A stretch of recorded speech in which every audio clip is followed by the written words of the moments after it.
முகமது அலி அவங்கலாம் வச்சு அந்த பெல்ட் வந்து அதே WBC ஃபெடரேஷன்ல இன்னைக்கு அதே பெல்ட்டை வந்து நம்ம தம்பி நம்ம ஸ்டூடெண்ட் வாங்கிட்டு வந்திருக்கான்.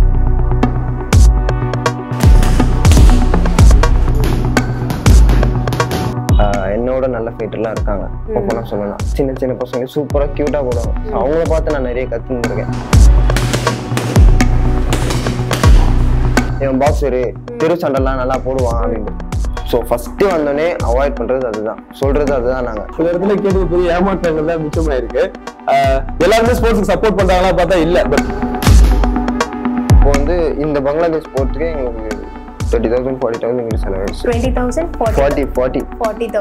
செலவாயிடுச்சு. ஏன்னா பாலிடிக்ஸ் பத்தி நான் வெளியே பேசணும்னு விரும்பல. ஆனா இப்போ நான் போன பங்களாதேஷ்ல கூட பாலிடிக்ஸ் இருந்தது.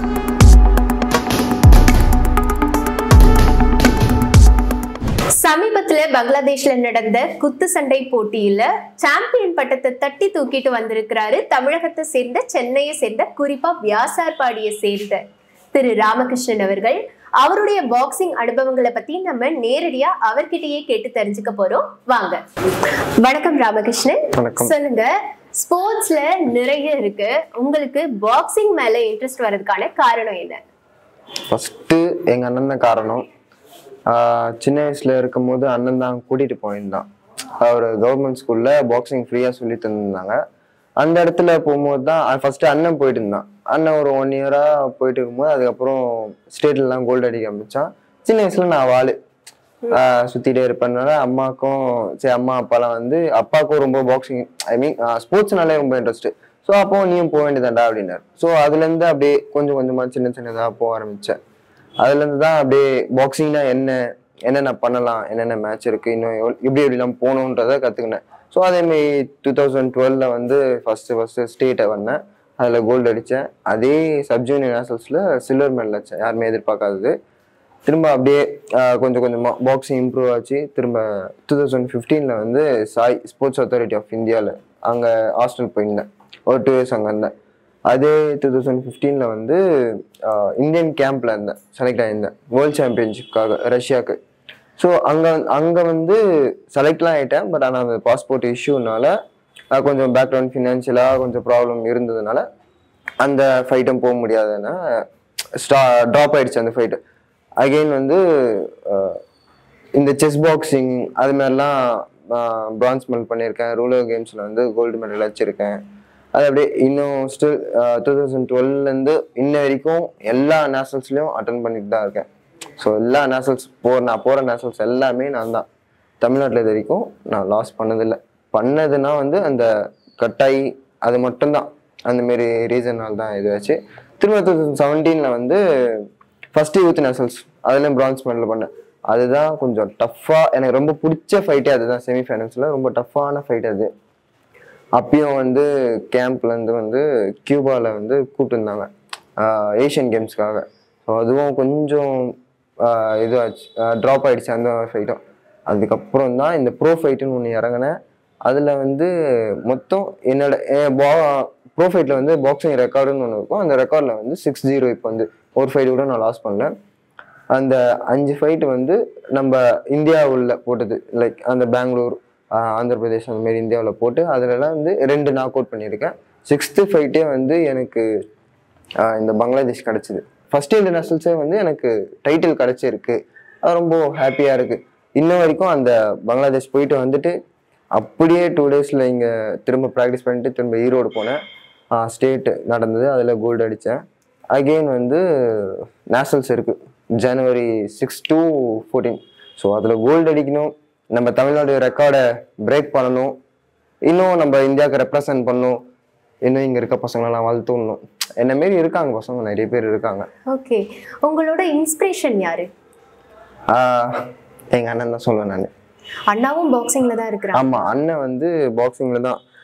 அவனும் வந்து இப்போது 77 இயர்ஸ்க்கு அப்புறம் Tamil Nadu all India police team மீட்டில் வந்து கோல்டு அடிச்சிருக்கோம். 77 இயர்ஸ்க்கு அப்புறம் கோல்டு இப்போ வந்துருக்கு இந்த வருஷம்.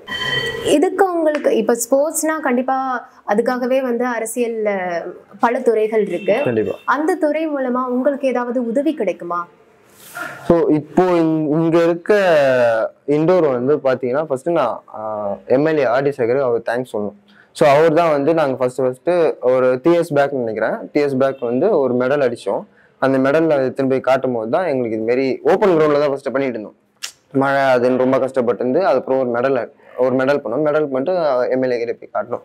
அவர் காட்டினோடனே அவர் தான் வந்து எங்களுக்கு இந்த வித்தின் 1 yearல வந்து இந்த இண்டோர்லாம் கட்டி முடிச்சுட்டு எங்களுக்கு சூப்பராக கட்டி ஊத்துறாரு எங்களுக்கு. ஸோ அவருக்கு ஃபர்ஸ்ட் தேங்க்ஸ் சொல்லணும். இப்போ வந்து பாக்ஸிங்னு போகும்போது இப்போ வீட்ல எல்லாருமே சொல்லுவாங்க இல்லையா, நீ பாக்ஸிங் போக கூடாது, இங்க அடிப்படும் இங்க படும். ஆஸ் அ பேரண்ட்ஸா வந்து அந்த ஒரு பயம் இருந்துக்கிட்டே இருக்கும். கண்டிப்பா. அப்படி உங்க வீட்ல நோ அப்படின்னு சொல்ற மாதிரி யாராவது இருந்தாங்களா? யாருமே இல்ல. சோ எங்க அப்பா அம்மா வந்து நீ என்ன பண்றியோ பண்ணு, சோ ஃப்ரீயா விட்டுட்டாங்க. 2 பேருக்கும் வந்து அந்த ஸ்போர்ட்ஸ்னா பிடிக்கும். சோ நாங்களும் அதுல அச்சீவ் பண்ண அவங்களுக்கும் ஒரு இன்ட்ரெஸ்ட் வர ஆரம்பிச்சிச்சு. ஓகே பண்ண ஓகே நீ பண்ணு அவ்வளவுதான். ஓகே. அப்பா என்ன பண்றாங்க? அம்மா பத்தி சொல்லுங்க. அப்பா வந்து ஆட்டோ டிரைவர், அம்மா வந்து இந்த சூப்பர் மார்க்கெட்ல வந்து பேக் பண்ணுவாங்க, அரிசி பாதாம் அதெல்லாம் பேக் பண்ணுவாங்க. ஸோ அண்ணன் வந்து ஸ்போர்ட்ஸ் கோட்டால தான் போலீஸாக ஜாயின் பண்ணிட்டான். அண்ணனுக்கு கல்யாணம் ஆகி ஒய்ஃப் 2 குழந்தைங்க இருக்காங்க. ஓகே. இப்போ நம்ம கவர்மெண்ட் சைட்ல இருந்து உங்களுக்கு ஏதாவது ஒரு சப்போர்ட் கிடைக்குதா? இப்போ நீங்க இவ்வளவு சாதிச்சுட்டு வந்திருக்கீங்க, ஒரு சாம்பியன்கிற பட்டத்தை தட்டி தூக்கிட்டு வந்திருக்கீங்க. இதுக்கு நம்ம கவர்மெண்ட் இது வரைக்கும் உங்களுக்கு என்னென்னலாம் செஞ்சிருக்காங்க?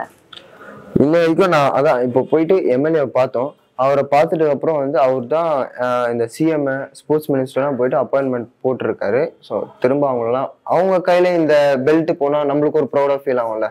ஸோ ஃபர்ஸ்ட் அது போகணும். ஆனா இன்ன வரைக்கும் எனக்கு ஸ்பான்சர்ஸ் யாருமே இல்லை.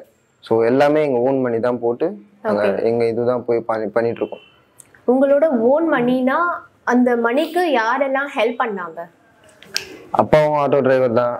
அப்பாவால ஃபுல்ஃபில்லா பண்ண முடியாது அப்பாவால. ஸோ எங்களை அதுக்கப்புறம் எங்க பர்சனலா எங்க கோச் அவர் அண்ணன் தான் கோச், எங்க கோச் அவர்.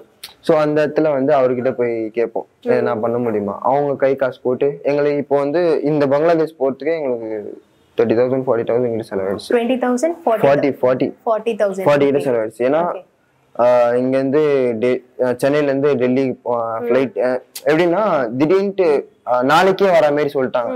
நாளைக்கே நீங்க டெல்லி ரீச் ஆகணும், நம்ம ஃபிளைட் இருக்கு அப்படின்ற மாதிரி சொல்லிட்டாங்க. ஸோ நம்ம ட்ரெயின்லாம் போக முடியாது.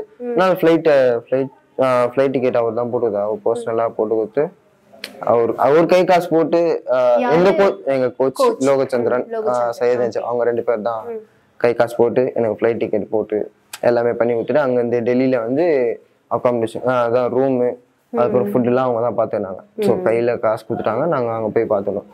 டெல்லியில இருந்து பங்களாதேஷ்லாம் அந்த ப்ரொமோட்டர்ஸ் அவங்க பார்த்துனாங்க. அங்க பங்களாதேஷ்ல வந்து அகாமடேஷன் ஃபுட் எல்லாம் அவங்க பார்த்துனாங்க. திரும்ப டெல்லியில இருந்து சென்னைக்கு வரும்போது தான் இந்த ரெய்னி சீசன் அதனால ஃப்ளைட்டு கிடைக்கல, என் கான்வெகேஷன் டே. ஸோ எங்க அம்மாவோட ட்ரீம் அதுவும் மிஸ் ஆயிடுச்சு. December 1 தான் கான்வெகேஷன் டே, அதுவும் மிஸ் ஆயிடுச்சு. இந்த ஃப்ளைட்டு சார்ஜ் வந்து லைக் 20,000 30,000 கிட்ட போயிடுச்சு. எங்களால ரெடி பண்ண சுத்தமாக பண்ண முடியல, ஏன்னா ஆல்ரெடி செலவாயிடுச்சு. ஃப்ளைட் சார்ஜ்லாம் வந்து 17-20 அது மறுநாள் தான் திரும்ப கோச் கிட்ட கேட்டு அவரு காசு அனுப்பி அவர் போட்டு விட்டு ஃப்ளைட் சார்ஜ்லாம் போட்டு திரும்ப இங்கே வந்தோம். இப்போ ஸ்போர்ட்ஸ்னா நிறைய பாலிடிக்ஸ்லாம் இருக்கும் இல்லையா? எந்த ஸ்போர்ட்ஸ் எடுத்தாலும் கண்டிப்பா பாலிடிக்ஸ் இருக்கும். அந்த மாதிரி நீங்க சந்திச்ச பாலிடிக்ஸ்லாம் என்னென்ன? பாலிடிக்ஸ் பத்தி நான் வெளியே பேசணும்னு விரும்பல. ஆனா இப்போ நான் போன பங்களாதேஷ்ல கூட பாலிடிக்ஸ் இருந்தது. ஸோ ஏன்னா என் ஆப்பனண்ட்டும் பங்களாதேஷ், அவரும் பங்களாதேஷ் தான். ஸோ ஃபைட் நடந்ததும் பங்களாதேஷ் தான். இதை விட என்னன்னா அவர் அந்த பங்களாதேஷ்ல அவர் தான் நம்பர் 1 ரேங்கிங்ல இருக்கார். ஸோ என்ன இருந்தாலும் ப்ரிஃபர் அவருக்கு தான் போகும், நம்ம என்னதான் அடிச்சாலும். பட் அந்த பாலிடிக்ஸையும் இல்லை இந்த பெல்ட் எனக்கு தான் அப்படின்ட்டு அந்த பாலிடிக்ஸை உடைச்சி அந்த பெல்ட்டை வாங்கிட்டு வந்திருக்கேன். அவர் பங்களாதேஷ்ல நம்பர் 1ல இருக்கிறாரு. அவர் கூட மோதும் போது உங்களுக்கு எப்படி இருந்தது அந்த டே? எனக்கு வந்து நம்ம இந்தியன்ஸ்ல வந்து இவங்க கூட எல்லாருக்கூடயும் நான் அந்த ஸ்பேரிங் பாக்ஸிங்லாம் போட்டு அந்த இடத்துல போகும்போது எனக்கு பார்த்துக்கலாம். அந்த இடத்துல நான் தான் எல்லாருமே சொல்ல ஆரம்பிச்சாங்க, அடிச்சிரியா அவரை அடிச்சிருவீங்களா ரிங்ல பாருங்க வாங்க, என் பாக்ஸிங் எனக்கு தெரியும், நான் என்ன பண்ணுவேன்னு எனக்கு தெரியும். எது இருந்தாலும் ஸோ ஸ்டார்டிங் மட்டும் கொஞ்சம் பதட்டமா இருந்தது, என்ன பண்ண போறோம் அப்படின்ட்டு. அதுக்கப்புறம் தான் என் கேம் வந்தது. என் கேம் பிடிக்க ஆரம்பிச்சிடும். ஸோ அங்க இருக்க Nepal team, Indian team, Bangladesh ஆளுங்க அவங்களும் வந்து என்னை என்கரேஜ் பண்ண ஆரம்பிச்சாங்க. எங்க பாக்ஸிங் பார்க்கும்போது அவ்வளோ கூட்டம். ஸோ அது எனக்கு ரொம்ப ஹாப்பியா இருந்தது. இப்போ இன்டர்நேஷனல் லெவல்ல நீங்க வின் பண்ணியிருக்கீங்க. இதுல உங்க ஃபேமிலி எவ்வளோ ப்ரௌடா ஃபீல் பண்ணாங்க? உங்க கோச் எவ்வளோ ப்ரௌடா ஃபீல் பண்ணாரு? இதெல்லாம் மறக்க முடியாத ஹாப்பினஸ் தான். ஸோ ரொம்ப ப்ரௌடா ஃபீல் பண்றேன் நான். ஏர்போர்ட்ல இருந்து வரும்போது எங்க அம்மாவோட, அப்பாவோட, எங்க கோச்சஸ், அண்ணன்லாம் ஸ்மைல் பார்க்கும்போது எனக்கு ஒரு மாதிரி ஆயிடுச்சு.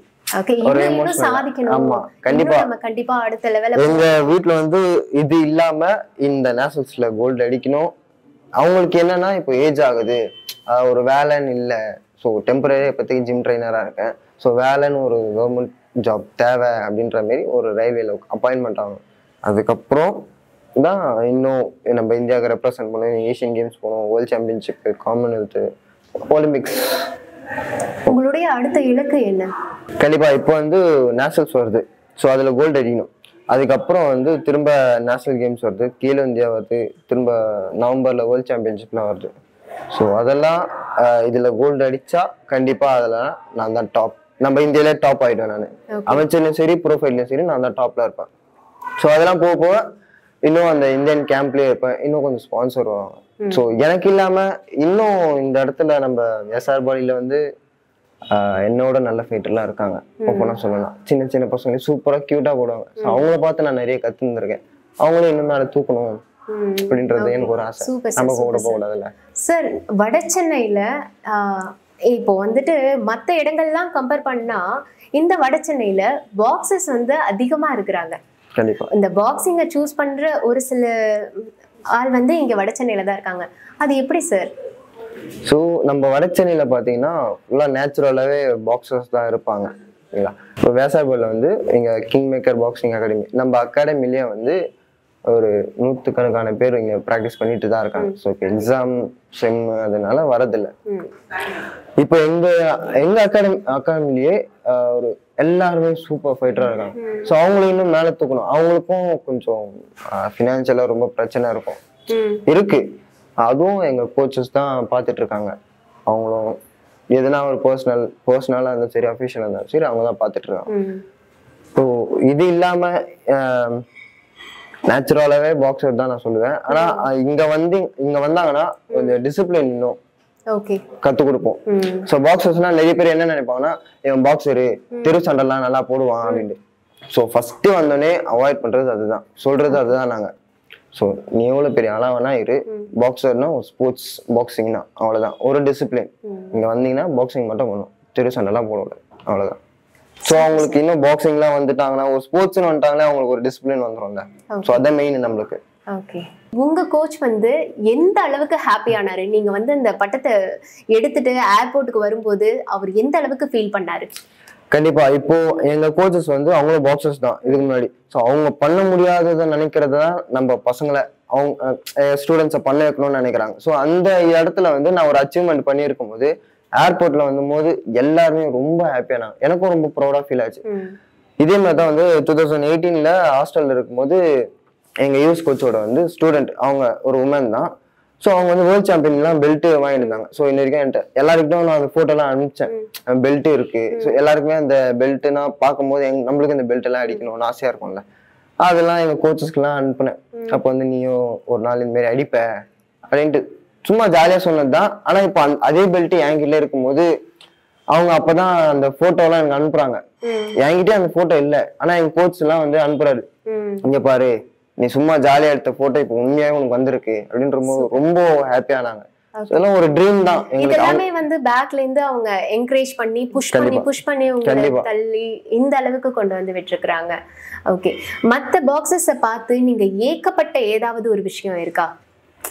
இவங்களுக்கு இவ்வளவு ஸ்பான்சர் இருக்கு, இவங்க கவர்மெண்ட் இவங்களுக்கு இவ்வளவு சப்போர்ட் பண்ணுது, நமக்கு யாருமே பண்ணலையே. கண்டிப்பா நிறைய ஸ்போர்ட்ஸ்க்கு இருக்கு, ஆனா எங்க பாக்ஸிங்க்கு மட்டும் ஏன் இல்லைன்றது எனக்கு ஒரு நிறைய இது. நீங்க இப்போ கவர்மெண்ட் கிட்ட ஏதாவது கேட்கணும்னு நினைக்கிறீங்களா? வந்து நம்ம சிஎம், டெப்டி சிஎம் அவங்கள பார்த்து அவங்க கிட்ட அந்த பெல்ட் ஹேண்ட் ஓவர் பண்ணணும் first. Super sir, super sir. So நீங்க ஒரு விஷயம் கவனிச்சீங்கன்னா நல்லாவே யோசிச்சா தெரியும். இப்போ நம்ம ஊர்ல செஸ்ஸுக்கு ஒரு பெரிய அளவுல ஒரு மதிப்பு கொடுக்குறாங்க இல்லையா? இப்போ செஸ்ல ஜெயிச்சிட்டா அதை வந்து ஒரு பெரிய விஷயமா கொண்டாடுறாங்க. இப்போ கிக் பாக்ஸிங்ல நீங்க ஜெயிச்சுட்டு சாம்பியன் பட்டத்தை வென்றுட்டு வந்திருக்கிறீங்க. இது வந்து அந்த அளவுக்கு பார்க்கப்படுதா? ஸோ அதேதான், கார்த்திக் சதீஷ்னு வந்து அண்ணன் தான் வரும். அவரு தான் எனக்கு வந்து இந்த பெல்ட்டுக்கான ஃபுல்லா ஏற்பாடாக தான் பண்ணது. எந்த வயதுல உங்களுக்கு இந்த பாக்ஸிங் மேல ஒரு லவ்வும் பாக்ஸிங் மேல ஒரு ஈடுபாடு, நான் இந்த இலக்கை அடைஞ்சிடுவேன்ட்டு ஒரு ஏஜ்ல நமக்கு தோணும்ல, அது எப்போ உங்களுக்கு தோணுச்சு? ஆக்சுவலாக நான் 10 இயர்ஸ்ல அப்போ நான் ஸ்டார்ட் பண்ணேன் பாக்ஸிங். சும்மா விளையாட்ட ஸ்டார்ட் பண்ணேன். 2012 இயர்ஸ்லயே வந்து நேஷனல்ஸ் மெடல் பண்ணேன். அப்பதான் நான் கத்துக்கினேன். அதுக்கப்புறம் தான் எனக்கு இதெல்லாம் போகணும், இன்னும் இருக்கு, இன்னும் ஒலிம்பிக்ஸ் எல்லாம் போகணும்ட்டு அப்பதான் எனக்கு ஒரு ட்ரீம் வந்தது. அதுல இருந்து தான் இந்த பாக்ஸிங் இன்னும் நான் நேசிக்க ஆரம்பிச்சேன். சூப்பர். இப்ப பாக்ஸிங்னா நமக்கு அங்கங்க அடிபடும் இல்லையா? நிறைய அடிகளை நீங்க சந்திச்சிருப்பீங்க, மனதளவுலயும் சரி உடம்பளவுலயும் சரி. ஏதாவது ஒரு கட்டத்துல பாக்ஸிங் வேண்டாம் அப்படிங்கிற ஏதாவது ஒரு முடிவை நீங்க எடுத்திருக்கிறீங்களா? இல்ல. நான் என்ன நினைச்சேன்னா, ஒன்ஸ் இந்த ஃபீல்ட்ல இறங்கியாச்சு பண்ணா ஃபுல்லா அச்சீவ்மெண்ட் பண்ணிட்டு தான் வெளியே வரணும். பாதிலேயே வந்தா நல்லா இருக்காது. ஏன்னா இதுக்காக கொஞ்சம் நான் ஸ்டடீஸ் எல்லாம் விட்டு தான் இந்த பாக்ஸிங் ஃபீல்ட்ல ஃபுல்லா இறங்கிட்டேன் நான். ஸோ திரும்ப பாதிலேயே வந்தா அது நல்லா இருக்காதுல்ல. அதனால விடக்கூடாது. ஒன்ஸ் இறங்கிட்டேன், அது ஃபுல்லா அச்சீவ்மெண்ட் பண்ணிட்டு தான் வெளியே வரணும். அவ்வளவுதான். இந்த இன்டர்நேஷனல் லெவல்ல விளையாடுறதுக்கு நீங்க ட்ரைனிங் எடுக்கிறதுக்கு எவ்வளவு நாள் தேவைப்பட்டது? ஆக்சுவலா இந்த இன்டர்நேஷனல் வந்து ஒரு 2 months பிஃபோராகவே சொல்லிடுவாங்க. ஸோ இதுமாரி ஒரு சேலஞ்சா வந்து பங்களாதேஷ்க்கும் இந்தியாவுக்கும் இதுமாரி ரெக்கார்ட்லாம், பாக்ஸிங் ரெக்கார்ட்லாம் பார்த்து யார் யாருக்கு ஃபைட்டுன்னு சொல்லிடுவாங்க. ஸோ இப்போ எனக்குன்னு பார்த்தீங்கன்னா ரொம்ப ஷார்ட் பீரியட்ல சொன்னாங்க. லைக் ஒரு ஆல்ரெடி சொன்னாங்க, ஒரு 1 month பிஃபோராகவே சொல்லிட்டாங்க இதுமாரி ஃபைட் இருக்குன்ட்டு. ஆனால் அது கன்ஃபர்மேஷன் ஆகலை எனக்கு. இப்போ மேட்ச் ஒரு 3 weeks பிஃபோர் தான் எனக்கு கன்ஃபர்மேஷனே வந்தது. எனக்கு குரூப்லாம் ஆட் பண்ணி அந்த இதெல்லாம் போஸ்டர்லாம் வச்சு எனக்கு அனுப்புறாங்க, உனக்கு கன்ஃபார்ம் ஆயிடுச்சு ஃபைட்டுன்ட்டு. அந்த 3 weeksல தான் நான் ரெடி ஆனேன். ஸோ இந்த வெயிட் எல்லாம் கம்மி பண்ணி. ஆனால் அதுக்கு முன்னாடியே வந்து ரெகுலர் ப்ராக்டிஸ்ல தான் இருப்போம். பட் ஆனால் அந்த ஃபைட்டுக்குன்னு தனியா ரெடி ஆகணும்ல, அது 3 weeks தான் எனக்கு கிடைச்சது. அதுக்கு வந்து நீங்க 3 வாரம் மட்டும் தான் அதுக்கான ஒரு டைமா எடுத்துக்கிட்டீங்க. ஆனா அதுக்கு ஒரு 3 மாத காலமாவது தேவைப்படாதா? கண்டிப்பா. அப்ப இந்த 3 வாரத்துல நீங்க கத்துக்கும் போது உங்களுக்கு வந்துட்டு ஒரு டவுட் வரலையா, நம்மளால முடியுமா முடியாதா, இந்த 3 வாரம் தான் இருக்கே? என்ன கான்ஃபிடென்ட்டா இருந்தேன், ரொம்ப என் மேல கான்ஃபிடென்ட் இருந்தேன். Super super sir, super sir. உலக வரைபடங்கள்ல நம்ம பார்த்துட்டு இருக்க பல நாடுகள்ல இவருடைய கால் தடத்தை பதிவு செய்ய ஆரம்பிச்சிட்டாரு. இன்னும் பல நாடுகள் சென்று இவருடைய கால் தடத்தை பதிவு செஞ்சு பல பதக்கங்களை வென்று நம்மளுடைய இந்தியாவுக்கு கண்டிப்பா இவர் பெருமையை சேர்ப்பாருன்னு நம்ம நம்பலாம். இதுக்கெல்லாம் உறுதுணையா இருந்தது இவங்களுடைய கோச் தாங்க. இந்த கோச்ல திரு நஜீப் அவங்க இன்னைக்கு நம்ம கூட இல்ல, அதனால திரு லோகச்சந்திரன் நம்ம கூட இருக்கிறாங்க. அவங்க கூட நேரடியா உரையாடலாம் வாங்க. சார் சொல்லுங்க சார், இப்போ ஒரு குழந்தைய கொண்டு வந்து உங்ககிட்ட கொடுக்கும் போது அவங்களுக்கு எதுவுமே தெரியாது பாக்ஸிங் பத்தி, நீங்க தான் வந்து A to Z எல்லாமே சொல்லி தருவீங்க. அந்த மாதிரி உங்களுடைய ராமகிருஷ்ணன் அவர்கள் கூட உங்களுடைய அனுபவம் எப்படி இருந்தது? வணக்கம், நான் லோகச்சந்திரன், கிங் மேக்கர் பாக்ஸிங் அப்படின்ற கோச். என் நண்பர் செய்து 2 பேர் கிளப்பை நாங்க ரன் பண்ணிட்டு இருக்கோம். ராமகிருஷ்ணன் ஆக்சுவலா நம்மளோட பேஸ்ல இருந்து வரத்தோட நாங்க எல்லாருமே ஒரு இடத்துல ட்ரைனிங் ஆகி தான் இங்க வந்தோம். வரும்போது ஹரி தான் ஆக்சுவலா அண்ணன் தான் அந்த பாக்ஸிங்ல அவனை ஃபுல்லா இன்வால்வ் பண்ணி எல்லாமே எடுத்துட்டு போனது. நாங்க ஒரு அப்கிரேட் தான் சொல்ல முடியும். நாங்க இந்த இடத்துல வந்து நானும் நஜீப் வந்து ஒரு அப்கிரேட், ராம வந்து அடுத்த லெவலில் லிஃப்ட் பண்றதுக்கான ஒரு இடத்துல தாங்க இந்த சான்ஸ் கிடைச்சது. இன்னொரு கண்டினியூட்டியா இந்த கிளப் பிரசன்ட் இங்க ஸ்டார்ட் பண்ணி 5 years ஆகுது. இந்த 5 வருஷத்துல நாங்க நிறைய டெவலப்மெண்ட் கொடுத்துருக்கோம். எங்களோட 100+ ஸ்டூடெண்ட்ஸ் இருக்காங்க. ராமு அது ஒரு ஸ்டூடெண்ட். பட் இது பெஸ்ட் பர்ஃபார்மன்ஸ் பார்க்கும்போது செலக்டிவா வரல விட்டு என்ன கூட ஒரு 10 பேர்ல இவனு இருக்கான். ராமுக்கு அந்த இன்டர்நேஷனல் சான்ஸ் வந்து ஃபர்ஸ்ட் டைம் நம்மளுக்கு கிடைச்சது. ராமு வந்து வெல் பிளேயர்ஸ், சின்ன வயசுல இருந்து அவன் இன்னைக்கு வரைக்குமே எல்லா நேஷனல் கேம்ஸும் போயிட்டு இருக்கான். இந்த இன்டர்நேஷனல் சான்ஸ் கிடைக்கும் போது அவனுக்கு சான்ஸ் கிடைச்சதுன்றதோட அது அவனை தேடி வந்தது, அதுக்கான தகுதி அவன்கிட்ட இருந்தது.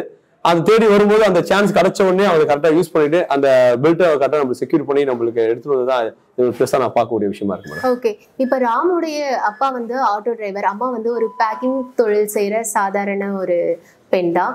இவங்க குடும்பத்துல இருந்து பினான்சியலா எந்த சப்போர்ட் கிடைக்கிறது வந்து ரொம்ப கஷ்டம். அப்படிங்கும் போது இவருக்கு ஒரு பினான்சியல் சப்போர்ட், அது எந்த அளவுக்கு நீங்க உதவி செய்தீங்க? முதல்ல வந்து எங்க குத்துச்சண்டைய பொறுத்த வரைக்குமே வந்து எல்லாருமே வந்து பேக்ரவுண்ட்ல தான் இருப்பாங்க. எங்க இல்ல, அது ஒரு இந்தியா சொல்லலாம். பட் தமிழ்நாட்டுல நான் எங்களுக்கு தெரிஞ்சு வட சென்னை மக்கள் எங்களோட பகுதி மக்கள்லாம் பாத்தீங்கன்னா எக்கனாமிக்கல் பேக்வர்ட் தான். அங்க எல்லாருமே வந்து இந்த பாக்ஸிங்ல இருக்கோம் எல்லாருமே வந்து பினான்சியல் வீக் ஆனவங்க தான். அதே நாங்களும் ஒரு ஸ்பெஷலா கிடையாது, அதே இடத்துல தான் இருக்கோம். எங்களோட ஸ்டூடெண்ட்ஸ் எல்லாருமே அப்படிதான் இருக்காங்க. இருக்கும்போது நாங்க தேர்ந்தெடுத்துரும் இல்லையா, தேர்ந்தெடுத்து ஒரு நல்ல ட்ரைனிங் கொடுத்து ஒரு பையன் அடுத்த கட்டத்தை எடுத்து வரும்போது அவங்க எங்க ஸ்ட்ரகிள் ஆவாங்கன்னா கண்டிப்பா ஒரு பினான்சியலாக எங்களுக்கு தெரிஞ்சு ஸ்ட்ரகிள் ஆகுறாங்க. மற்ற எல்லாத்துக்குமே நாங்க பேலன்ஸ் பண்றோம். ஸோ எல்லா இடத்துலயுமே ஒரு ட்ரைனிங் செக்ஷனு அவங்களுக்கு எல்லாமே எங்க சப்போர்ட் பண்ணும்போது பினான்சியலா அவங்க ஸ்ட்ரகிள் ஆகும்போது நாங்க அந்த இடத்துலயுமே வந்து நாங்க உறுதுணையா இருக்கணும்னு சொல்லி நாங்க முடிவு பண்ணோம். ஏன்னா அந்த இடத்துல பசங்க வெளியே போகக்கூடாது, ஸ்டடி வைஸ் அவங்க டிஸ்டர்ப் ஆகும்போது பேக்கப் நாங்க கொடுக்குறோம். ஸ்கூல் வரைக்கும் டச் வச்சிருக்கோம், அவங்களுக்கு எஜுகேஷன் சப்போர்ட் கொடுக்குறோம். இங்க நிறைய விஷயங்கள் நாங்க பண்ணிட்டு இருக்கோம். இதை தாண்டி அவங்க எங்க பினான்சியலா வந்து நிற்கும் போது அந்த இடத்துலயுமே விடக்கூடாதுன்னு சொல்லி நானும் என்னோட ஃப்ரெண்டும் முடிவு எடுத்தோம். ஸோ அதனால என்னென்ன சப்போர்ட் எங்களால பினான்சியலாவும் பண்ணிடுவோமே, இவ்வளவு நின்றுடும் இதுலயும் நின்று பண்ணிடுவோம் சொல்லிட்டு எங்களோட பினான்சியல் சப்போர்ட் ஃபுல்லாவே எங்களோட ஸ்டூடெண்ட் கொடுத்துருக்கோம். சார் இப்போ வந்து இவங்க சாதிச்சிருக்கிறாங்க, இதுக்கு வந்து நீங்க இதுக்கு முன்னாடி இவங்களுக்கு உதவி கேட்டு நிறைய இடத்துல நீங்க கேட்டிருப்பீங்க. ஏன்னா எல்லாமே வந்து உங்களாலேயே செய்திட முடியாது இல்லையா? சோ அந்த மாதிரி அப்போ கேட்டு அவங்க இல்லைன்னு சொன்னவங்க இப்போ வந்து நான் பண்றேன்னு சொன்னவங்க அந்த மாதிரி யாரையாவது நீங்க பல இடத்துல கேட்டது பெரிய ஏமாற்றங்கள் தான் மிச்சமா இருக்கு. எல்லாருமே ஸ்போர்ட்ஸ்க்கு சப்போர்ட் பண்றாங்களா பார்த்தா இல்ல, பட் பண்ணலன்னு சொல்லிட்டு முடியாது. ஒரு 90% எங்களுக்கு கிடைக்கல, 10% நீங்க லோக்கல் எங்க சர்மாநகர்ல வந்து நிறைய பேர் எங்களுக்கு சப்போர்ட். இங்க வாக்கிங் நிறைய பேர் போவாங்க, அவங்க அத்தனை பேருமே வந்து எங்களுக்கு வந்து சின்ன சின்ன உதவிகள் பண்ணிட்டு தான் இருக்காங்க. இல்லாம இல்ல, வார்த்தைகளாலும் சரி பினான்சியல் சின்ன சின்ன விஷயங்களுக்கு பண்ணிருக்காங்க, பண்ணாம எல்லாம் இல்ல. நாங்க மேட்சஸ் நடக்கும்போது நாங்க மேட்சஸ்க்கு போகும்போது அவங்களுக்கான முடிஞ்ச உதவி கேட்காம சில பேர் செய்வாங்க. கேட்டு எந்த இடத்துல கிடைக்கலன்னு ஒருத்தர் இருக்கும், கேட்காம சில இடத்துல அவங்களால முடிஞ்ச சில உதவிகள் கிடைச்சிருக்கு. அது வரைக்கும் எங்களுக்கு ஹாப்பி. அந்த மாதிரி வருத்தங்களை இவங்க கூட ஷேர் பண்ணிருக்கீங்களா இது வரைக்கும்? முடிஞ்ச அளவுக்கு அதை காட்டவே மாட்டோம். அதாவது எல்லா ஒரு பேரண்ட் வந்து எப்பவுமே வந்து ஒரு பிள்ளைக்கு வந்து சில விஷயத்தை காட்ட மாட்டாங்க. ஏன் காட்ட மாட்டாங்கன்னா அது ஒரு நெகட்டிவ் தாட்டா இருக்கும். அது மோஸ்ட்லி இது சில விஷயத்த அதே விஷயத்தை நாங்களும் ஃபாலோ பண்றோம். ஸ்டூடெண்ட் சில விஷயத்தை காட்டக்கூடாது, சில விஷயத்தை தெரியப்படுத்தும். சில விஷயத்த ஸ்ட்ரகிள் அந்த நெகட்டிவ் தாட் விஷயத்துக்கு நாங்க போறது கிடையாது. எப்பவுமே பாசிட்டிவ் அப்ரோச் தான், அதுதான் வந்து எப்பவுமே வந்து கை கொடுக்கும். அதனால வந்து இது இல்ல அது இல்ல எதுவுமே இல்லைன்னா கூட நம்ம முன்னாடி எடுத்து கால வைக்கணும், அதுதான் சக்சஸ் தரும். சோ இது இல்ல அது இல்லைன்னு சொல்லி கேம்ல உட்காரவே கூடாது. அதை நோக்கி நம்மளோட பாதை முன்னோக்கி போகணுன்றது மட்டும் தான். இந்த விஷயத்துல அவங்கள்ட்ட நாங்க ஷேர் பண்றதே கிடையாது. எந்த வழியா இருந்தாலும் எங்க 2 பேரும் கூட எங்க கோச்சஸ் என்னோட ஃப்ரெண்டும் நானுமே அதை எடுத்து போனாங்க. ஓகே, இவரு ராமகிருஷ்ணன் வந்து இப்போ ஜெயிச்சுட்டு வரும்போது உங்களுக்கு எப்படி இருந்தது அந்த அனுபவம்? நிச்சயமா அது வார்த்தையெல்லாம் நம்ம சொல்ல முடியாது இல்ல. ஜெயிச்சுட்டு வரதுக்கு முன்னாடி அந்த 2 நாளுமே வரத்துக்கு ஒரு 2 days இருந்தது. அந்த 2 daysமே வந்து ஹாப்பியா இருந்தது. தூங்க முடியல. ஃபர்ஸ்ட் வந்து தூக்கம் வரலன்றது சில விஷயங்கள் நடக்கும். நல்லா ஜெயிச்சு ரொம்ப ஹாப்பியா இருந்தாலும் தூக்கம் வராதுல, எங்களுக்கு தூக்கம் வரலன்றதுதான் இது. எவ்வளவு தூரம் சந்தோஷமா இருந்ததோ அந்த சந்தோஷம் வந்து தூங்க விடாம பண்ணிச்சு. அந்த ஒரு விஷயத்துல இது அந்த கையில பெல்ட் வாங்கும்போது ரொம்ப ஒரு மாதிரி ஃபீலா வருது. அது பெல்ட் வந்து ஒரு குவாலிட்டியா இருக்கும், நல்லாவே அது வெயிட் ஒரு ரெகனைஸ்டு இன்டர்நேஷனல் யாரா இருக்க பெரிய பெரிய லெஜெண்ட். இப்ப எங்களை பாக்ஸிங் கார்டுன்ற அளவுக்கு இருக்கக்கூடிய முகமது அலி அவங்க எல்லாம் வச்சிருந்த அந்த பெல்ட் வந்து அதே WBC ஃபெடரேஷன்ல இன்னைக்கு அதே பெல்ட்டை வந்து நம்ம தம்பி நம்ம ஸ்டூடெண்ட் வாங்கிட்டு வந்திருக்கான். அது இந்தியா அது ஒரு ரெக்கார்டு இல்லையா, ஃபர்ஸ்ட் டைம் உள்ள வரும்போது சில ரெக்கார்டு இருக்கும். அந்த ரெக்கார்டு அந்த பெல்ட் வந்தாலும் 10வது இடத்துல வந்தாலும் நல்லா இருக்காது. முதல் இடத்துல நம்ம எடுத்துட்டு வந்திருக்கோம். ஆல்ரெடி தம்பி சதீஷ் அடிச்சிட்டு இருக்காங்க, என் கிளப் தான் ஆக்சுவலா. அவரு இந்த ஏசியன் டைட்டில் அடிச்சிருக்காரு. இப்ப செகண்ட் எங்களோட கிளப்லயே வந்து இதே பகுதியில இருந்து அதே கான்டிஷனல் டைட்டில் வேற ஒரு டைட்டில் வந்து அப்கிரேட் ஆகி நாங்க அதை எடுத்து வரும்போது ரொம்ப லெஜெண்ட் கையில இருந்த அந்த பெல்ட் வந்து இன்னைக்கு நம்மளுடைய லெஜெண்ட் கையில இருக்கு. நம்ம ஸ்டூடெண்ட் ஒரு லெஜெண்ட் ஆயிருக்கான்றது வந்து ரொம்ப நினைச்சு ஹாப்பியா இருக்கு எனக்கு ரொம்ப. ஓகே, இவர் வந்து ஒரு சில பொலிட்டிக்கல் இஷ்யூ எல்லாம் இவர் கண்டிப்பா சந்திச்சிருப்பாரு. இவரை விட அதிகமா நீங்க சந்திச்சிருப்பீங்க, கண்டிப்பா சந்திச்சிருப்பீங்க. அதோடைய அனுபவம் பத்தி சொல்லுங்க. நிச்சயமா இருக்கு. ராமுக்கு இந்த எல்லா ஸ்டூடெண்ட்டுமே ஒரு எங்கேயுமே வந்து ஒரு இது பொலிட்டிக்கல் இது ப்ராப்ளம் இல்லாம பொலிட்டிக்கல் மீன் அந்த விளையாட்டுல நடக்கக்கூடிய அந்த சில அரசியல் சூழ்ச்சிகள்லாம் நடக்காம எங்கேயுமே இருக்காது. பட் அந்த விஷயத்துல நாங்க கொஞ்சம் 2 பேர் நாங்க கோச்சஸ், ஆனா 2 பேரும் பேலன்சிங்கா இருந்தோம். ஸ்டூடெண்ட்ஸ் அது போகாம மேக்ஸிமம் பாத்துப்போம். ஏன்னா சொல்லி எந்த ஒரு விஷயத்தையுமே அவங்களோட ஃபோக்கஸ் வந்து கேம்ல மட்டும் தான் இருக்க மாதிரி பிளான் பண்ணிப்போம். சில விஷயத்தை இப்படிலாம் இருக்குன்னு சொல்லிடுவோம், இது நீ கரெக்டா பண்ணல, இது நடக்கிறதுக்கான வாய்ப்புகள் இருக்கு அப்படின்னு சொல்லிடுவோம். இன்ட்ரூ கொடுக்கும்போது அவங்க என்ன பண்ணுவாங்க, அது கொஞ்சம் உசாரா இருப்பாங்க இல்லையா, அதுக்காக சில விஷயத்த சொல்லுவோம். மற்றபடி எந்த விஷயத்தையுமே நாங்களே அதை முடிச்சிருவோம். நாங்க அரசியல் சூழல்கள் எது இருந்தாலுமே அரசியல் அது விளையாட்டுல எந்த ஒரு காழ்ப்புணர்ச்சி மூலமா எது நடந்தாலுமே நம்ம நல்ல பாக்ஸிங் நம்மளோட பிளேயர்ல இருக்கும் போது முடிச்சிடலாம். இப்ப எங்களோட இன்டர்நேஷனல் பாக்ஸர் தேவராஜ் சார் அடிச்சுட்டு பார்க்கும்போது அவர் ஒரு விஷயம் சொன்னாரு. என்ன சொன்னாருன்னா, லெஃப்ட் ரெஃப்ரி ரைட் ஜட்ஜ் அப்படின்னாரு. எல்லா கேம்லயும் வந்து ரிசல்ட் ஜட்ஜஸ் சொல்லணும். பட் பாக்ஸிங் ஒரு விஷயம் இருக்கு, என்னன்னா பாக்ஸரே ரிசல்ட் எடுத்துன்னு வந்துடலாம். ரெஃப்ரி ரிசல்ட் தருவாரு, ஜட்ஜஸ் ரிசல்ட் தருவாங்க. அதை தாண்டி ஒரு பாக்ஸரே அவனுக்கு தேவையான ரிசல்ட் எடுத்துட்டு வந்துடலாம். அந்த ரிசல்ட் வந்து அவன் வின் பண்ணிட்டு கொண்டு வந்துடலாம். சார், இப்போ வந்து அவங்க ஃபேமிலி சைட்ல இருந்து உங்ககிட்ட என்ன சொன்னாங்க? இவர் இந்த அளவுக்கு ஜெயிச்சுட்டு வந்ததுக்கு கண்டிப்பா நீங்க தான் ஒரு மெயின் காரணம் இல்லையா? சோ அவங்க அப்பா அம்மா உங்ககிட்ட என்ன சொன்னாங்க? எங்க கிளப்ல எல்லாருமே வந்து அது ஒரு பேரண்ட்ஸா இல்ல ஃபேமிலி எல்லாருமே, நானுமே அந்த ஃபேமிலி ஒரு இருப்பேன். ஸ்பெஷலா ராம என் தம்பி ஹரி ராம் போது நான் தாங்க எல்லாமே. ஆக்சுவலா அவங்க அம்மா அப்பா எல்லாம் வந்து செகண்டரி என்ன பொறுத்த வரைக்கும் உண்மையாலுமே அது பேச்சுக்காக சொல்ல, அவன் ஹரி அவனோட அண்ணனோட விஷயத்திலயும் சரி இவனோட விஷயத்திலயும் சரி நான் தான் அதுல ஃபர்ஸ்ட் நான் எடுக்கிறது டிசிஷன் வந்து ஃபைனலாவே இது வரைக்கும் இருந்திருக்கு. இதுவும் என் கையில ஹேண்ட் ஓவர் பண்ணிட்டாங்க. சோ உன்னோட தம்பி அப்படின்னும் போது நான் அவனை ஃபுல்ஃபில்லாவே நான் படிக்கணும், எப்படி வரணும், அவன் என்ன பைக் எடுக்கணும், என்ன கலர் ஷர்ட் போடணும், ஃபார் எக்ஸாம்பிள் எப்படி பேசணும்னு விருப்பமே நான் அவனை கைட் பண்ணிருக்கேன், ப்ராப்பரா கைட் பண்ணிருக்கேன். அதை அவங்க கேட்கறாங்க இது வரைக்கும். நான் சொன்னா சரியா இருக்கும் நினைக்கிறாங்க, நான் அதனால ரொம்ப சரியாவும் இருக்கேன் இது வரைக்கும் அது விஷயத்துல. அதனால பேரண்ட்ஸ் அவங்க அம்மா அப்பாவுக்குமே என்னன்னா நானும் பெரிய பிள்ளை, நானும் நஜீப் தான் ஒரு பெரிய பிள்ளை, சரி அவன் தம்பியில பாத்துக்கிறான் அந்த ஸ்ட்ராட்டஜில அவங்க இருக்கிறதுனால அவங்க வந்து ஒரு ஃப்ரீயா மைண்ட்ல தான் இருக்காங்க. நல்ல லைஃப்ல அவங்க பண்ணி கொடுத்துரும் அவங்களுக்கு ஒரு நம்பிக்கை இருக்கு. அந்த நம்பிக்கை நாங்க நிச்சயமா காப்பாத்துவோம். ஓகே, இவரோட வீடு வந்து கொடுங்கையூர். ஆனா இவரோட வீடு எதுன்னு கேட்டா அவர் வியாசார்பாடின்னு தான் சொல்வாரு. ஏன்னா நான் வியாசார்பாடியில தான் நான் அதிகமா இருக்கேன் அப்படிங்கிறாரு.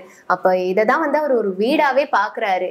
இப்படி இருக்கும்போது என்னைக்காவது அவங்க அம்மா அப்பா வந்து சொல்லியிருக்காங்களா இவன் வீட்டுக்கே வரமாட்டேன்றான், இங்கே இருக்கான், ஏன் இப்படி அந்த மாதிரி அவங்களுக்கு ஒரு ஃபீல் இருக்கும் இல்லையா? இந்த வார்த்தையில பல ஒரு அரசியல் இது அனுபவிச்சிருக்காங்க. யாதும் ஊரே யாவரும் கேள்வி கண்ட ஒரு வார்த்தையில அப்துல் கலாம் ஐயா நம்மள வயநாடு சொல்லியிருக்காங்க. கணின் பூங்கட நான் சொன்ன வார்த்தைகளை பதிவு பண்ணுவேன். எதுவுமே வந்து நம்ம வட்டத்துக்குள்ளே கூடாது, நம்ம வாழ்றோம் அவ்வளவுதான். ஆக்சுவலா வந்து எனக்கு கொடுங்கூர் வேசாப்படி சர்மானர் பாத்தீங்கன்னா ஜஸ்ட் இந்த ஒரு தெரு தாண்டானே ஏரியா முடிஞ்சிடும், கொடிங்கூர் ஸ்டார்ட் ஆயிரு. இப்ப இந்த இருக்கிற கிரவுண்ட் ஒரு 2 தெரு ஸ்டார்ட் ஆனா கொடிங்கூர் ஸ்டார்ட் ஆயிரும் நம்மளுக்கு. சோ நம்ம நாங்களே கிடையாது. பட் இந்த வேசார்பாடி பகுதி அப்படின்றது வந்து எங்களுக்கு ஒரு அடையாளம். எங்களுக்கு என்னன்னா நாளை இங்கதான் அப்புறம் வந்து வளர்ந்தது, என்னோட தாத்தா இங்க இருந்து பிறந்து வளர்ந்து எல்லாமே நாங்க ஒரு அடையாளம். எங்களுக்கு இந்த இடத்துல வந்து ஒரு ரெகக்னைஸ் கிடைச்சு நாங்க வந்து இதெல்லாம் ஸ்டார்ட் பண்றோம்.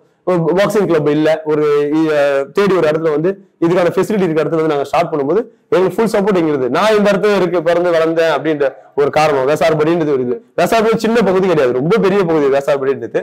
பக்கத்து ஏரியா கொடிங்கூர், இந்த சைடு பார்த்தா எருக்குமா நகர் அப்படி வரும், இந்த சைடு பெரம்பூர் மூலக்கடை வரும். சோ அந்த இடம் தான். பட் இங்கதானே பாக்ஸிங் 5:30 மணிக்கு வந்துருவோம், காலைல 5:05 வந்துருவோம், 8 மணிக்கு இருப்போம், திருப்பி ஈவினிங் வருவோம்.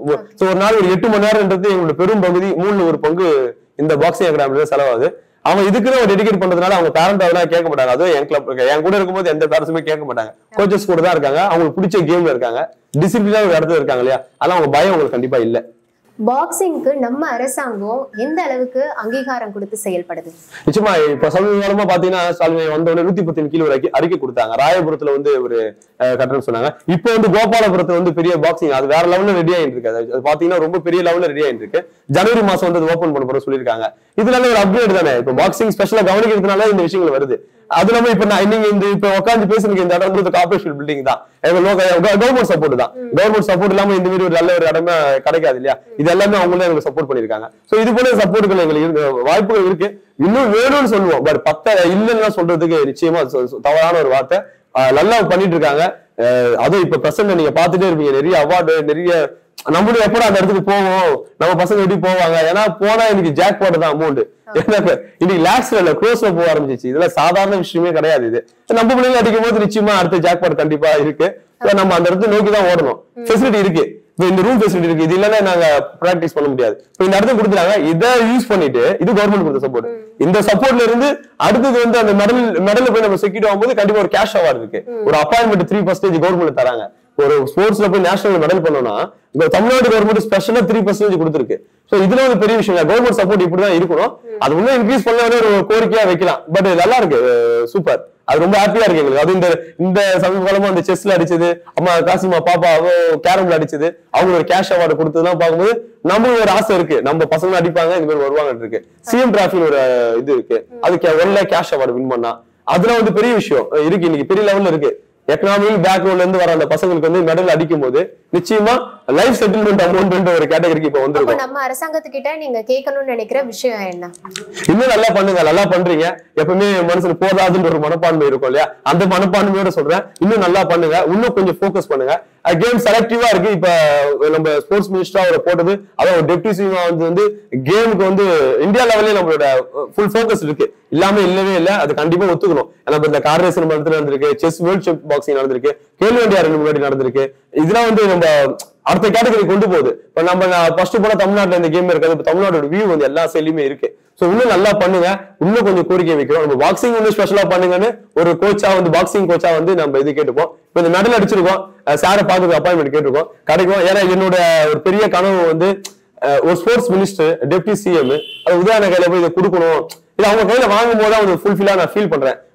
அந்த டேக்காக வந்து நான் கொஞ்சம் வேண்டியிருக்கோம். ஒரு பெரிய கோரிக்கை வந்து அதுதான். அடிச்சுட்டு வந்துட்டோம், ஆல்ரெடி ஒரு பெல்ட் அடிச்சு சார், அந்த கோவிட் டைம்ல போயிடுச்சு, திரும்ப அகைன் வந்து ஒரு பெல்ட் அடிச்சிருக்கோம். இந்த பெல்ட் வந்து கையில கொடுக்கும்போது வந்து இது பெரிய விஷயம் இல்ல. சிஎம் கையில போகும்போது இப்படி ஒரு விஷயம் இருக்கு அப்படின்னு எல்லாருமே இன்னும் பாக்ஸஸ் பார்ப்பாங்க, பார்வைகள் மாறும், இன்னும் நிறைய பேர் அதுக்காக உழைப்பாங்க. அது நல்லா இருக்கும் அப்படின்னு நான் நம்புறேன். நீங்க முழு சந்தோஷத்தோட பேசுறது உங்க கண்ணிலே தெரியுது. அந்த ஏசியன் கான்டினென்டல் லெவல்ல வின் பண்ண அந்த சாம்பியன் பெல்ட்டை நாங்க பார்க்கலாமா? நிச்சயமா மேடம். இதுதான் நீங்க அந்த நம்ம ராமகிருஷ்ணன் அடிச்ச அந்த பெல்ட். இத கையில வாங்கும் போதே நிச்சயமா சொல்லணும்னா கூஸ்பம்ஸ் ஆகுது. இது எவ்வளவு சந்தோஷத்தை உங்களுக்கு கொடுக்கும் அப்படிங்கறது என்னால புரிஞ்சுக்க முடியுது. ஆனா உங்களுக்கு மேல உங்க கோச் உங்களுக்கு தான் சார் ரொம்ப கொடுக்கும். ஏன்னா என்ன சொல்றது, இவர் ஜெயிச்சதை விட நீங்க தான் அதிகமா பெருமைப்படுற ஒரு ஆளு. நீங்க இவர் போல நிறைய பேரை நீங்க இன்னும் வளர்த்துட்டு இருக்கீங்கிறது எங்களுக்கு தெரியும். அவங்கள பத்தி சொல்லுங்க சார். எங்களுடைய கிங் மேக்கர் பாக்ஸிங் அகாடமிலேயே இன்னும் நிறைய பேர் இதே மாதிரி நாங்க அடுத்த கேட்டகரிக்கு போயிட்டு இருக்கோம். இன்னொரு 7 பேருக்கு இப்ப சான்சஸ் கேட்டிருக்கோம். இன்னும் ஒரு 1 இயர்ல வந்து அந்த டைட்டிலுக்கான சான்சஸ் வரும்போது அவங்களும் நிச்சயமா அச்சீவ் பண்ணுவாங்க. ஃபுல் ட்ரைனிங்ல இருக்காங்க. ராம் ஃபர்ஸ்ட் எடுத்துட்டு வருதுதான். ராம் மூலியமா நிறைய சான்ஸ் எங்களுக்கு, கார்த்தி ராம் மூலியமா அடுத்தடுத்து நிறைய சான்ஸ் எங்களுக்கு கிடைச்சிருக்கு. ஒவ்வொரு ஸ்டூடெண்ட்டுமே நிச்சயமா அதை அச்சீவ் பண்ணதுக்கான எல்லா ஃபுல் பிளெஜா இருக்காங்க. நிச்சயமா அடிப்பாங்க. அடுத்தடுத்து அடிச்சு நம்மளுடைய நாட்டிற்கு பெருமை சேர்ப்பாங்கன்னு உறுதியா நாங்க சொல்றோம் அந்த விஷயத்துல. நீங்க கண்டிப்பா தங்க பதக்கத்தை வென்றுட்டு திரும்பவும் தமிழ்நாட்டுக்கு வருவீங்க. தமிழ்நாட்டுக்கு, இந்தியாவுக்கு நீங்க மிகப்பெரிய பெருமையை சேர்ப்பீங்கன்னு நாங்க நம்புறோம். நீங்க கண்டிப்பா பண்ணுவீங்க sir. All the best. Thank you sir. Thank you sir. Thank you.